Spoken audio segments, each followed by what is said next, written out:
Assalamualaikum warahmatullahi wabarakatuh. Bertemu lagi dengan saya dalam channel yang bahas tentang mimpi. Ya. Senin 24 April 2023, saya bermimpi sedang membawa kendaraan Honda. Lalu di tempat parkir ketika saya akan membawanya itu bertemu dengan seorang teman yang tidak saya kenal, tapi dia senyum-senyum terus sama saya, dia lihat terus, dia membonceng mungkin istrinya di belakang, dan istrinya juga senyum-senyum mengangguk kepada saya. Kemudian saya berjalan terus, dia iring di belakang. Saya heran kok dia mengiringi saya terus. Tapi ketika saya akan berbelok kanan, dia pepet, "Maaf Pak, Bapak melanggar aturan lalu lintas," itulah kira-kira katanya. Periksa SIM, STNK, tahu-tahu dia menyatakan saya harus ditilang. Loh, saya bilang, "Kamu siapa? Kok dari tadi senyum-senyum terus?" "Saya Anto Pak." "Masa lupa?" katanya. Oh Anto yang dinas di sana ya?" "Iya." "Oh, murid Bapak dulu." "Oh iya." "Ya udahlah, murid kok ditilang juga gurunya," saya bilang. "Damai-damai aja lah, nggak usah tilang-tilang." "Nggak bisa Pak, aturan harus ditegakkan," gitu katanya. "Oh ya, oke lah kalau begitu, silakan tilang." Ketika setelah tilang, saya ambil surat tilang, lalu pergi ke kantor tempat pembayarannya, Samsat, tempat pembayaran surat tilang. Ketika akan membayar tilang itu, saya keluarkan dompet, dan dompetnya saya letakkan di atas meja.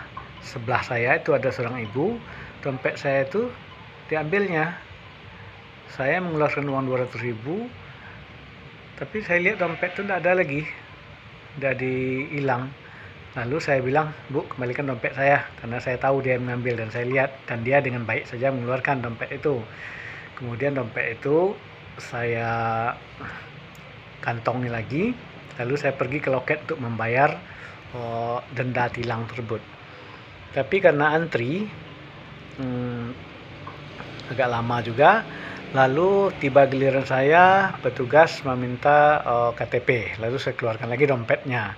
Saya cabut KTP-nya, dompet saya letakkan lagi di meja kecil apa namanya.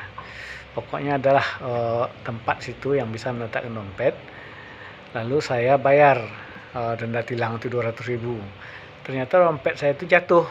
Saya ke bawah ke dalam tempat petugas loket tadi bekerja. Saya minta tolong diambilkan, tapi dia karena sibuk melayani yang lain, dia acuh saja. Dan saya lihat waktu tinggal beberapa menit lagi untuk istirahat.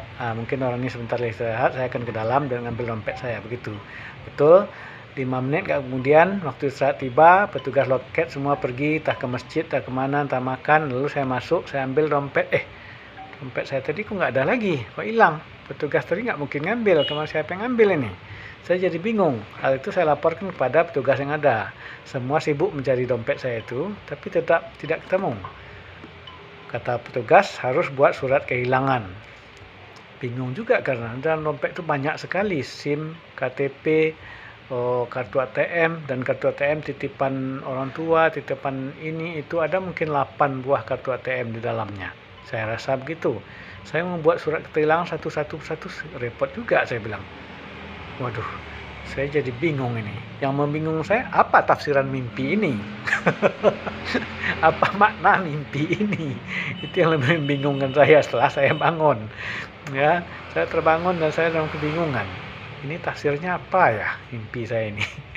Jadi mohon bantuannya kira-kira apa?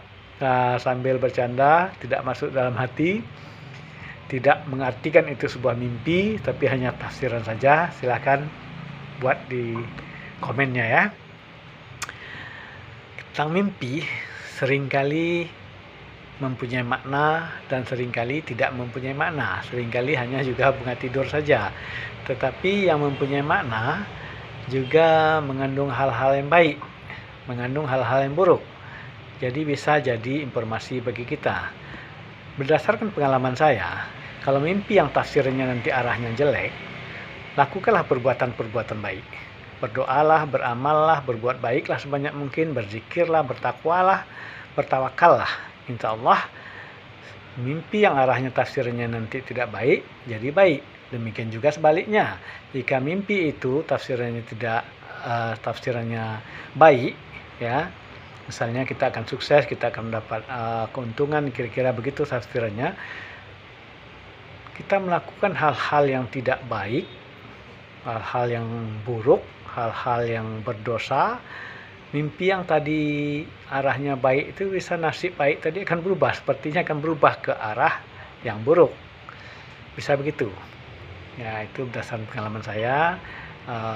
Mungkin lain orang, lain pula pengalamannya.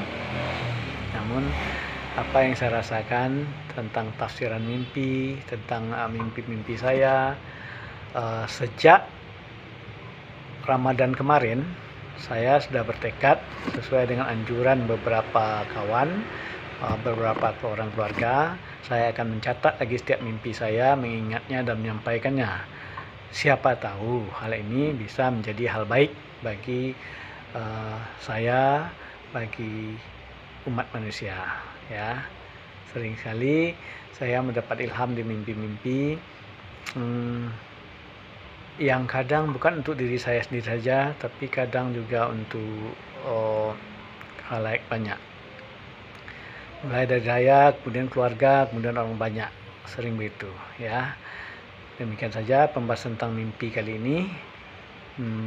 Saya berharap saya akan bermimpi dan Anda akan bermimpi. Semua itu tentang mimpi-mimpi yang indah. Wassalam.